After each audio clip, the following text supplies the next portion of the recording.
All right, guys, I'm going to show you a webinar that we just played today. It's Valentine's Day.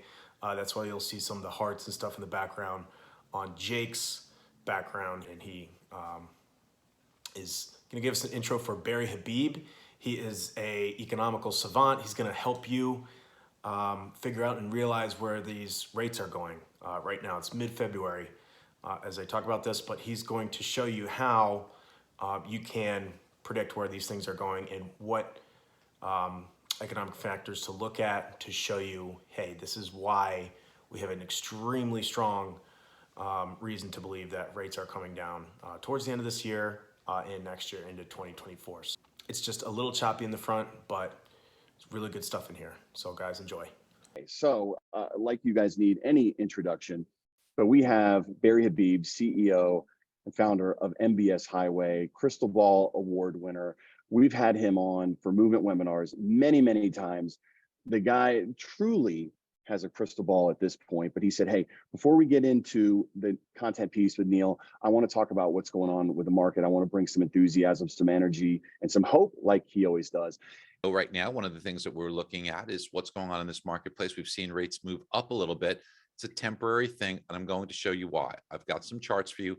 I want us to understand that, unfortunately, we just did an alert, as you probably know, why the market's reacting, how long will this last, and what can we expect over the next couple of months. So the news is good. This doesn't really change anything.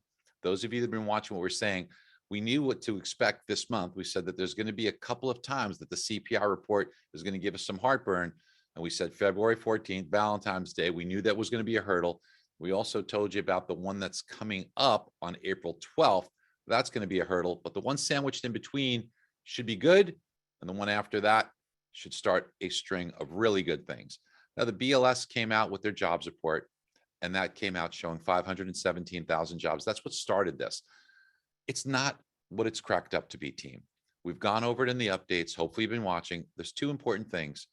All the jobs came from part-time workers. Part-time workers are now representative of all of the gains, because if you look at full-time workers, you can go back to May of 2022.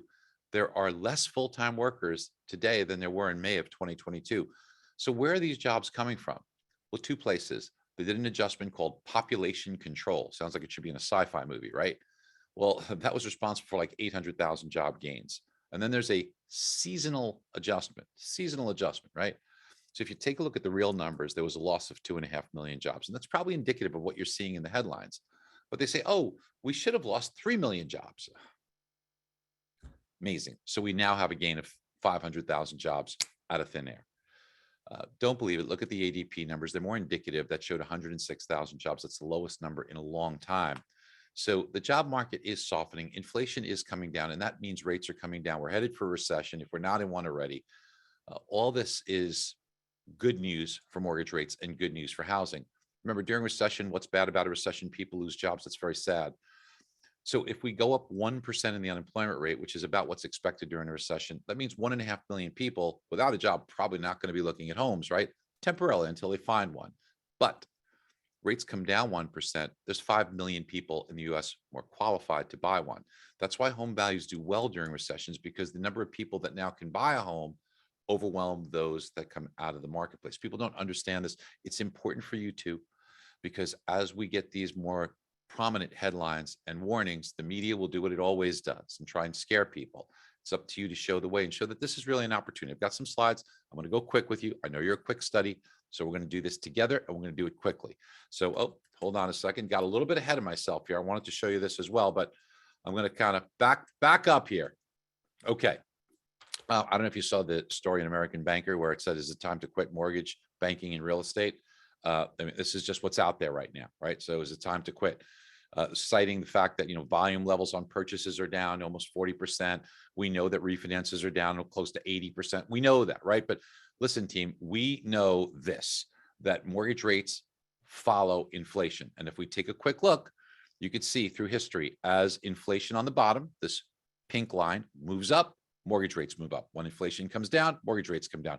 A little blip here in inflation, a blip up in mortgage rates. And then you have the recession followed by the double whammy of the pandemic, and the Fed stepped in and they were buying the market here. They kept mortgage rates in blue here around this 3% level. That was okay when inflation was low, but inflation started to rise. Normally mortgage rates would start to rise, but the Fed kept buying and fixing the mortgage market at 3%. They thought it was transitory. When they finally stopped buying mortgage bonds, well, mortgage bonds and mortgage rates did what they always do, and that's follow inflation. As inflation went up, mortgage rates went up. Last spring, when inflation took a little bit of a dip, so did mortgage rates. And now, as inflation picked up again, mortgage rates moved much higher.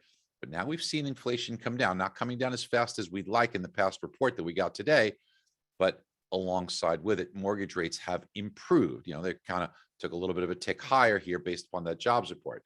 So if we want to understand inflation, please follow here, because I want you to be able to see that the news is good. And this is really important for you to be able to understand this. When you look at inflation, I'm going to look at the core rate inflation. It strips out food and energy because the Fed with their monetary policy can't influence food and energy. So when you take a look at it, here's a 12-month period to give you an example. June of 2021 to May of 2022. When you take inflation, you measure a basket of goods and services, and you measure the price change month over month. And then over 12 months, you look at a year over year. So you could see the change each month of what it went up from the previous month. You add these all together, and in May of 2022, the inflation rate on the core CPI was 5.8. We know mortgage rates track this pretty closely. And as you can see, mortgage rates were pretty darn close to it at 5.75. They're not going to be exact, but it's more important for a direction. Now, let me try and show you how this works. When the number came out for June of 2022, it was 0.6. Now, this replaced June of 2021. So now we have a new 12 months. So a higher number here was replaced by a lower number. And everybody said, oh my gosh, inflation's peaked. And as you can see here, inflation came down, and correspondingly, mortgage rates came down from 5.75 to 5.625. That was good news. Everybody got all excited and thought inflation had peaked. If you recall, we said it was going to be a brutal summer. It was going to be a cruel summer. And it was going to give you heartburn. Why? Because we didn't think that the Fed just beginning to get serious about hikes would take effect. It takes about 3 months, because look, if you have a home equity line of credit and the Fed starts hiking rates, it does affect that. So now your monthly payment's gone up a lot. So that means if you're on a salaried income, more of your income has to go towards servicing that debt, less to buy other things. Plus, supply chains hadn't yet opened up. So we knew that discouraging people with higher rates, allocating more of their money towards servicing higher rates, and supply chain wouldn't take effect, our guess was at the time, until October. And that was not going to be reflected until November 10th when we got the report. But there's one thing we knew for sure. These were assumptions, but the thing we knew for sure was that the new numbers that were about to come out were going to replace these numbers here. And let me ask you, you could please put it in the chat if you like. Do you notice anything about these numbers here? Relatively speaking, these numbers are very what? If you said low, if you're saying low, congratulations, you're correct.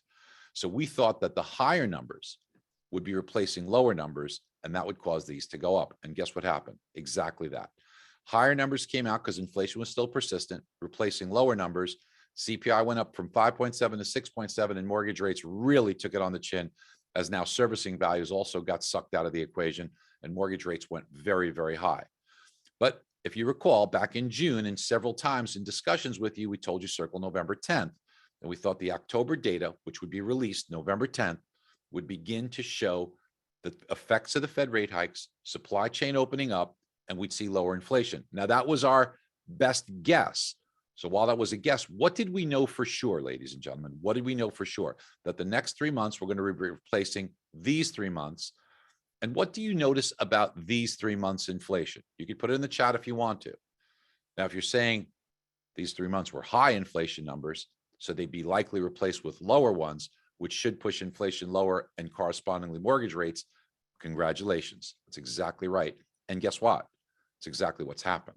So we now see inflation's come down, mortgage rates have come down, but we're looking for them to come down further still. Now, we have to understand that part of this is shelter. And shelter used to be 39% of core. They just changed the weighting. It is now 43% of core. So this is the big thing: shelter costs, rents, owner's equivalent rents. So what's happening with this? We're seeing shelter costs actually decelerate quite a bit. They were going up 18% a year last year. Now it's 3%. So they have slowed down. But remember, when we look at inflation and the way it's measured, just like I showed you in the CPI, it takes the last 12 months. So when they survey somebody this month, it has equal weight to when they surveyed somebody 12 months ago. So we have to account for that, but it gets worse. Imagine somebody surveyed here or here. They didn't just sign their lease. They might have signed their lease 6 months before that. So it could have been here. So the lag effect is very long with this.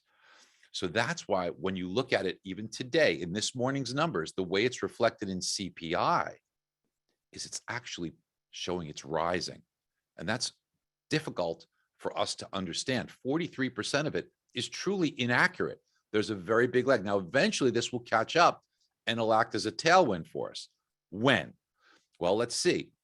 Let's see how long, if you could try and interpret this with me, how long do you think the lag takes? So here's where we see the first big move. The first big move down in actual rents and owner's equivalent rent came here. Let's call this sometime in the spring of 2020. Notice it wasn't until kind of like the spring, maybe the summer of 2021, till we saw this lag take effect. So it kind of bottoms out here, but it takes a year for it to hit. When did it start going up? Here, a year later, we see it start going up. So we know this. We know it takes about a year to see this lag come through. So when will we start to see, when will we start to see this move lower reflected here? Will it start to crest and come down? It'll take about a year. And as you can see here, it looks like about February, March that this was the peak. So I'm thinking starting next month or the month after, we should start to see this big move lower start to help us a little bit. Okay, it kind of reminds you of a roller coaster, right? Where the front of the roller coaster is heading down, but at the apex of it, the back is still going up. That's like shelter and CPI is still being pushed up, but in real time, it's coming down. As of the March 14th report, which is the data for February, we should start to see some improvement. Now that's next month. So how do we compare these? Take a close look at this. These are the values for 2022 for the first half of the year. So this is what's going to be replaced in core CPI. And this is 43% of it. This is the shelter component. This is the big heavyweight here, shelter. Why was today's report not as favorable? Well, it should have been, right? Because January we replaced 6/10. That was good. So that gave us some help, but the shelter component was very low. So do you know the shelter component today came in at 0.7%, and that kept this number up a little higher than the market wanted because it replaced 0.3. Let's get to, and we knew this was coming. This is a chart that I've shown before. And we showed you this and we said, look, that's a red arrow here. We don't like it.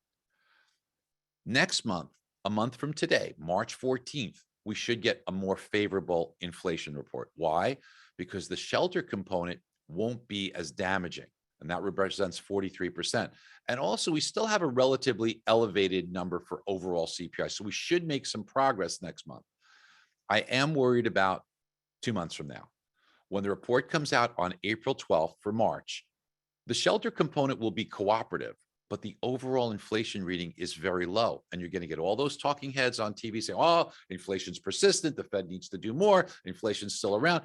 It's just because they don't understand this, team. Trust me, you know more than 90% of the jokers you see that are on TV explaining this. I laughed this morning how they all get it wrong because they just don't understand it. They say inflation's not coming down. Inflation, it is coming down. It's just the comparisons that are holding it up in things like shelter. I have circle May 10th on your calendar, and there's a reason for that. Is because on May 10th, it starts a string, just like I showed you in the past. Remember, I circled those areas and I said, how did we know when you get to one of those levels where we see the next few months and the next few months are going to be here? I showed it to you here. And I said, how do we forecast? I said, look, when you get a situation like this and you're expecting lower numbers, rates will come down, right? Just like I also showed you here. I said, when you see lower numbers replaced by higher numbers, inflation is going to go up. So we know that this is going to be the case. And we know now that you're entering that zone starting May 10th. You're going to see higher numbers in overall and higher numbers in shelter. And we're going to start seeing those numbers come down starting May 10th in a consistent manner. We'll get some help March 14th, but on May 10th is when it's going to be really good. It's not that far away from us. 3 months from now, team, 3 months, and you're going to start to see a big improvement. And towards the end of the year, it's going to come down faster. Rates are going to come down faster. We're going to get a recession. Why haven't we gotten a recession? Here, before the pandemic, people were already jacking up their credit cards. And then during the pandemic, everything was shut down and we had a recession first, then a pandemic, right? People forget we had a recession 2 months before the pandemic. The savings rate was like 10%. I got a big stimulus check. I paid off my credit cards because I couldn't spend it anyway. And then I spent it on stuff I like, the stimulus lifestyle. Well, I got another stimmy check and I spent it even faster. Then I got another big stimmy check and I spent that one even faster. No more stimulus. I like the lifestyle. So what am I doing? I'm jacking up my credit cards. Look at credit card balances, record high. And I'm draining my savings. 10% savings rate pre-pandemic, 4% now. Folks, this will not last. We're going to get a recession, and during recessions, rates come down. Every single time they come down, with rates being lower by 1% or more. Can rates come down by 1%? Are we going to get to 5%, maybe lower? The answer is yes. A little patience. You're going to see it. First half of this year, rates will approach 5%, maybe get below 5%. I think you're going to be in for some good news. Hey, that article in American Banker, everything in that article was correct because we are seeing low levels of purchase compared to a year ago. We are seeing much lower levels of refi compared to a year ago. Everything in the article was correct. The one thing I didn't tell you is what was written in 2014.